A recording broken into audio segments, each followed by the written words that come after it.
This is Money Motivation and Mike, and I'm your host, Michael Wainwright. In charge of the controls and the show is Jason Wright. And hello to you, world. This is the show that can and will change your life. You can contact us at info@mx3.vip and find all of our content at mx3.vip or on our YouTube channel, youtube.com/@MX3 Podcast. And don't forget to like, subscribe, and hit the bell icon to get notified of all of our new content, which Jason puts out every Monday morning around 9 o'clock.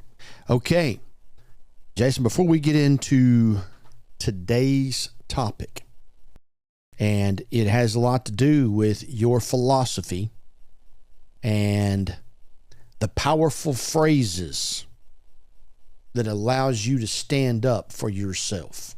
Because we live in a get pushed around society. 80% of us get pushed around by all of our surroundings. And I'll get into that momentarily. But before we do, I got one little government thing here to cover. And this is from our local school board. Okay. And I grew up in this school board. I grew up in the school system that we're talking about here. I'm going to try to refrain from the names, but I am going to give out a phone number at the end of this deal. Now, this is a school board member, okay? And he is writing on Facebook. I'm not a Facebooker, but obviously I receive a lot of information from a lot of people because of this microphone and this camera that gets put in front of me on a weekly basis. And it reads like this. I'm sorry, y'all. I have been told it is not my place to provide any kind of recap on the board meetings as a single board member. It was also requested that I no longer post the agendas on Facebook or dates of school board meetings. I was told the correct way to do this is direct everyone to the district's website. If you'd like to know more about meetings, you are to go there for the agenda. My only goal was to show our community the great integrity and transparency of our district and how we work together to serve the community. In the spirit of that, I have agreed not to do a recap or post the agendas any longer. I would advise all to add the district's website, phone number, administrative offices, and then he says direct all your questions to the superintendent and the assistant superintendent. Says I will show up, I will continue to show up, ask questions, and do what's best for our kids and community. It will just look a little different than I'd hoped. No matter what, that's the way it is. All right. Now, first of all, he is an elected official. He has been elected by, and I don't know his school district, he's been elected by the people in his school district to represent the whole city. But in this particular town, it goes by school districts, which goes by elementary schools. So you're attached to one of those areas, even though you're on the school board and represent the whole school system, the whole district. This person, and it is a man, this man was elected by tax-paying voting citizens to go there and represent his community when it comes to school activities. And he is being told how to act and what to do and what not to do. Most BS crap. Well, it's not the most I've ever heard, but it lines up right with everything else. And frankly, and like I say, I'm an alumni of that school district. I was able to accomplish a lot of great things in that school district. That school district, for the most part, has been good to me. So before I say what I'm fixing to say, I wanted to put that disclaimer out there. This school district has been in the fog for many years. The school district is up on the border, out of the Metroplex, up here by ourselves, and we just kind of hide. and hope that we don't ever have to answer for anything. And I believe that wholeheartedly. And this type of philosophy was adapted and adopted. Now, obviously, this is my opinion, from the previous superintendent, who shut up, be quiet, raise your hand, go on home. And then if some adversity comes that way, and I brought adversity to that school district, if some adversity comes that way, then we sweep it under that big old rug that sits in the middle of the superintendent's office. To tell an elected official how to do his job is asinine. It's ridiculous. It is, I don't have any other words. I don't have any other words. Now, what I'm also disappointed in is this school board member has agreed to do it. You get voted to go up there and have a voice, number one, for kids, and number two, for your community and the parents that send their children up there, and you're going to sit on your hands and put the muzzle over your mouth, which has been going on at that administration building for 30 years. Give me a break, man. Sounds like the elected official needs to be impeached. Well, for agreeing. I've made a phone call into this school board member, and I know all of them, and I know another one, but I am starting with him. If a school board member told him to shut up, then they need to be addressed. If an administrator has told him to shut up, then they need to be addressed. It is incredible what we will lay down for and not stand up for. He has the right agenda. Get the information out to the public. Get more involved. I mean, dadgummit, whenever they want to pass a bond for $80 million, they'll let you know then what's going on. Mm-hmm. And schools need to be built. Education needs to be done. It's got to be done the right way. And it's just, it just puts a bad feeling in your gut. Yeah. Just more crap. Yeah, there needs to be more transparency. Are they hoping that people just won't go out to this site and see what the agenda is? That you just read between the lines. Mm-hmm. You know nothing about it, Jason, and that's exactly right. Yeah. That's what they don't want, a house full of people down there for every agenda item. Yeah. Don't let people know what's going on. We'll squeak it into the website, which I guess nobody, well, I don't know, people don't do the websites all the time, but I mean, my gosh, if you're going to have a family reunion, you go to Facebook. Yeah. And that's the reason I miss them, because I don't have Facebook. Right. Yeah, me too. And I'm just fine with missing them. Sure. But, if they put it out on Facebook, it tends to come across everybody's feed, and everybody's on Facebook. It does. Everybody checks out Facebook every, 4 or 5 times a day. Yeah, they're not going to schoolisd.org to find out what the agenda is. Just like I've told you before, I try to find out what your wife is posting on Facebook because it's always entertaining to me. I was told she needs to start up a Facebook channel today. Apparently so. I mean, I think she can make a lot of money on it. I wouldn't know. I don't get on there, but I hear from everybody else. This is one particular school district in the United States of America, home of the free, by the way, home of open speech, etc., etc. This is one school district, but a lot of this type of stuff is probably going on in your areas too, and I encourage you to reach out to your administration office, especially the superintendent. And in this particular school district, the superintendent has always thought he runs the show. He's in charge of the show. The school board runs the show because the superintendent works for the school board, just like the city manager works for the city council. They get their direction from the board, who's been voted on by the community of registered voters. Right. And this school system needs to finally figure that out. The good old boy system 101. And I'm going to tell you, Jason, every time I've been in that administration building, it seems like that big old rug gets bigger and bigger and bigger.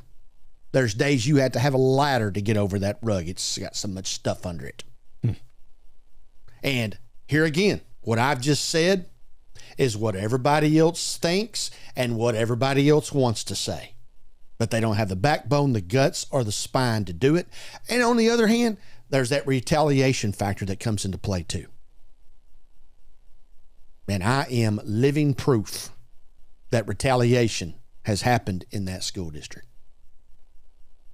If you don't think so, info@mx3.vip. Feel free to send me an email. And whenever after this particular episode's over, we're going to have some more comments down there at the bottom of that YouTube channel, Jason. I just feel it. Maybe. Ooh. Here's what I'm going to do. Tell us. I know the superintendent. I know him very well. Coach ball against him. Kids same age as my kids. I'm going to invite him to come on my show and deal with the 180,000 subscribers we have on Money, Motivation, and Mike. Sounds like a fantastic time. We got to get this episode over with so I can go call him. Moving right along. Anyway, Jason, can we post that on our website? Yeah, why not? Please. Obviously, you have it because you printed it off for me. All right. Back on this deal of, it's actually the 17 powerful phrases to stand up for yourself. And I've gathered my information here from some information that Dr. Mao Bata from LinkedIn sent me. How many people do we know that get pushed around in society? We know a lot. 80% of us get pushed around. Who do we get pushed around from? We get pushed around at the home. We get pushed around at work. And when I say pushed around, not coming up and just getting in your face and doing things, but provoking you and enticing you and manipulating you to do things that you probably don't want to do. Or not stand up for yourself when you should because what you know you may be fixing to do is wrong. We do this at home. We do this at work. We let our friends do it to us. We let our family do it to us. And Jason, what group of people do you think manipulate and push you around the most? Especially in this day and age. The wife. Your children. Oh, yes. Yeah. It's usually you and the wife or you and the husband sitting there trying to figure out how not to be pushed around. She's a close second then, right? I have no comment on that.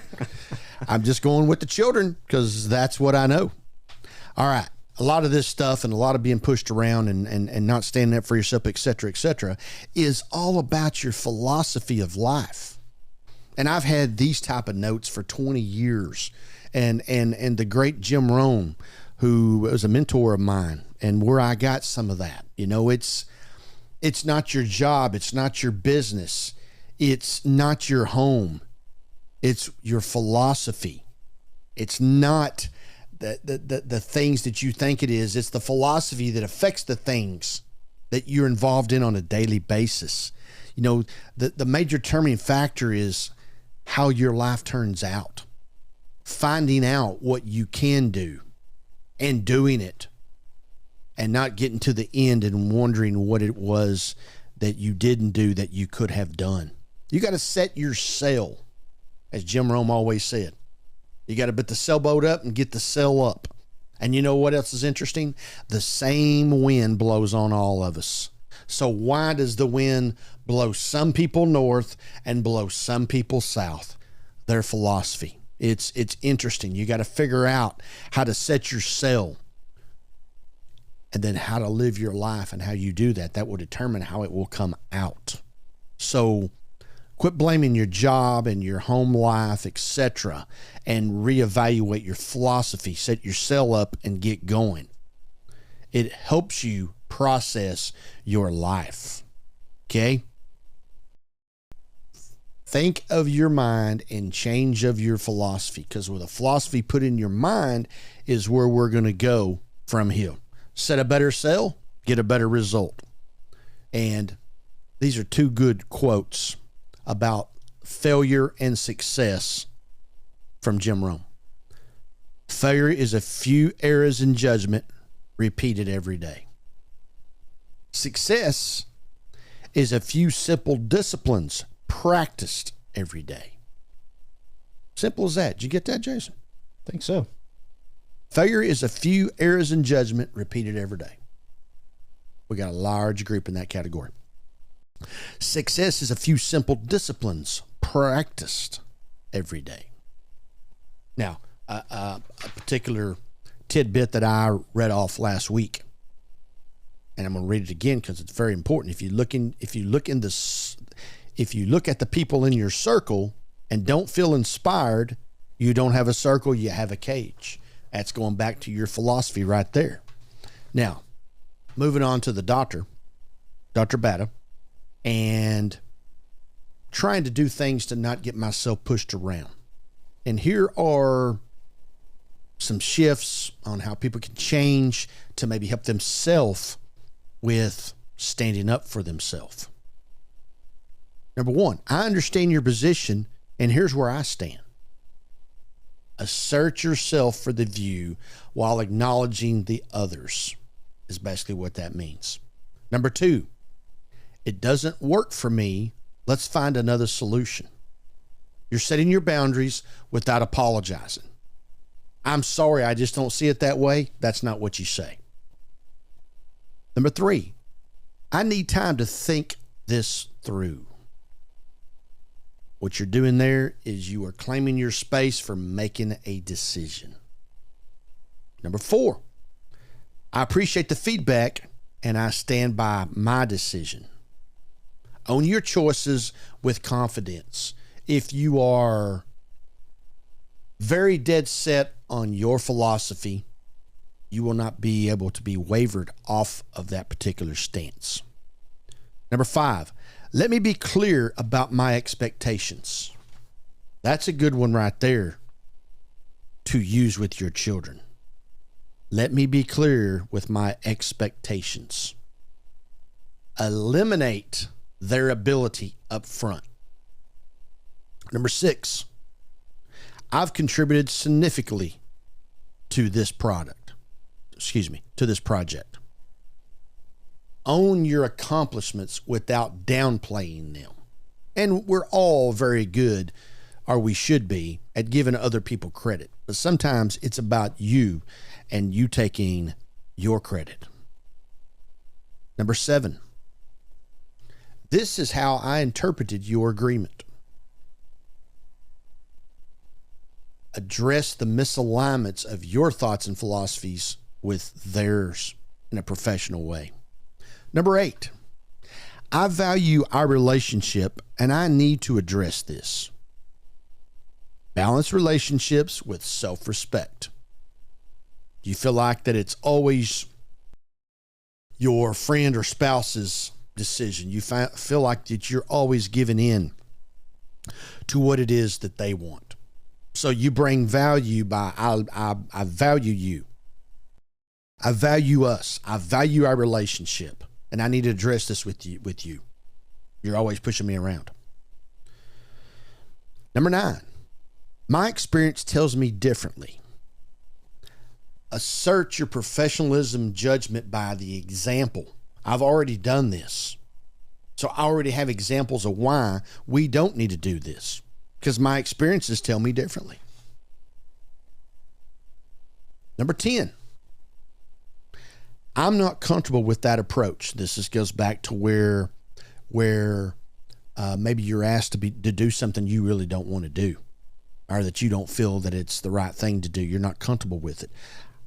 I'm not comfortable with this approach, and then it's here's why. Express disagreements without defense mechanisms. You're now bringing your experiences. Here's why. Okay. Number 11. Here's what I can commit to. You setting realistic boundaries and the terms and the conditions of what it is you're fixing to do. I've been guilty of this. Asking someone to do something they frankly could not do. They're not physically or mentally capable of doing that.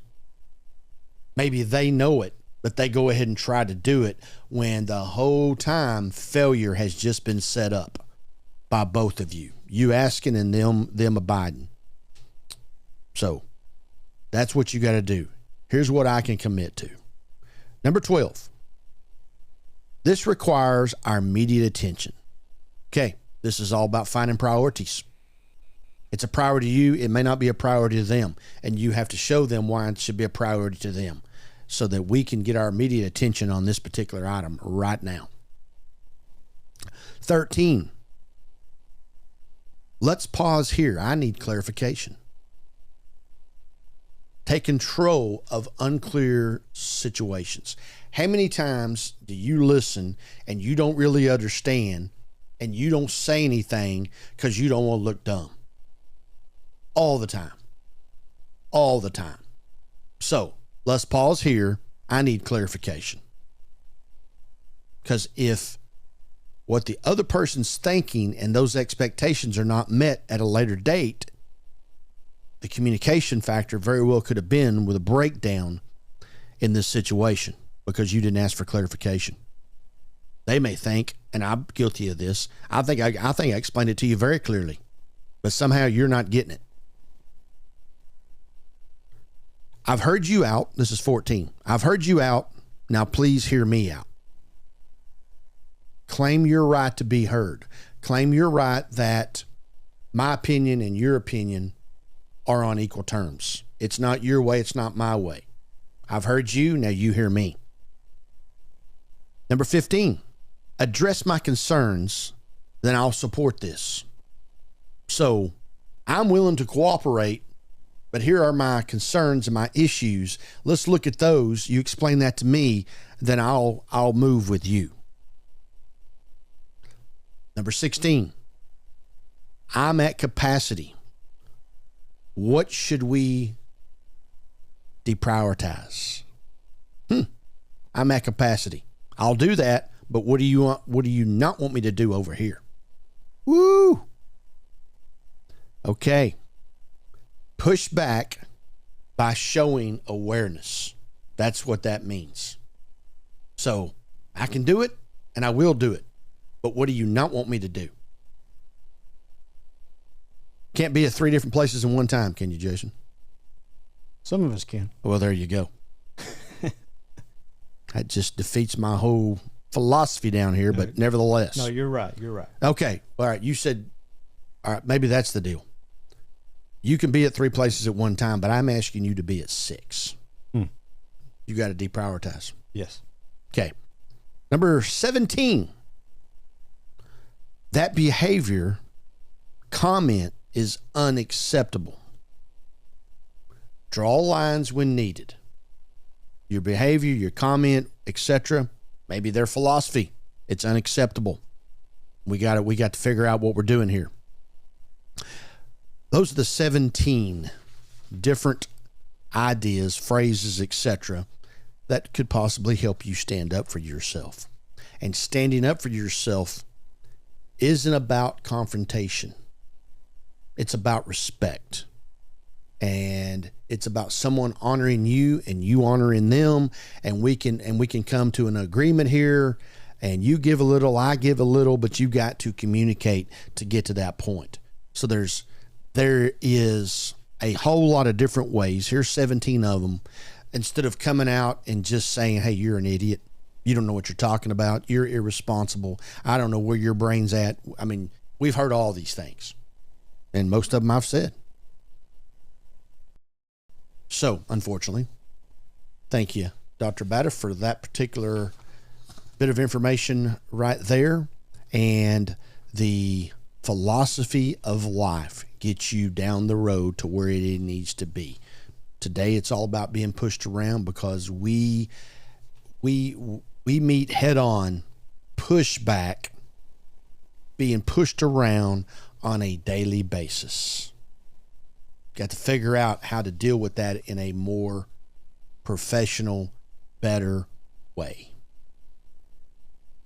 Money Motivation and Mike, you can always find us at mx3.vip or on our YouTube channel at youtube.com/MX3 Podcast. And don't forget to like, subscribe, and hit the bell icon to get notified of all of our new content. Comes out every Monday morning around 9 o'clock. I know a lot of our listening audience, or some of our listening audience, actually has a whole lot to do with the school system that I started off today's show with. And they very well could agree. They very well could disagree. I will tell you this, Jason. 9 out of every 10 comments that I have been privileged to see have been supportive of what this particular council or school board member is trying to do. Because the first thought, when you don't want me to recap or provide information, what are you hiding? Is their first thought. And hiding was the word hiding was in a whole bunch of the remarks on the post to this particular item that this person put out there. All right. That school system, I told you I'd give this number. And you can go straight to the horse's mouth and tell them how you want your school system ran. Even though you've already elected and voted for public officials to go up there and do what you want them to do. Apparently, in this particular case, you got to go through the superintendent. His number is 903-462-7000. Just call and ask for him. Tell him what your thoughts are on this particular item. Why do we have a school board? Nevertheless, for all those who have been a part of this particular show of Money, Motivation, and Mike, continue to live your life the right way.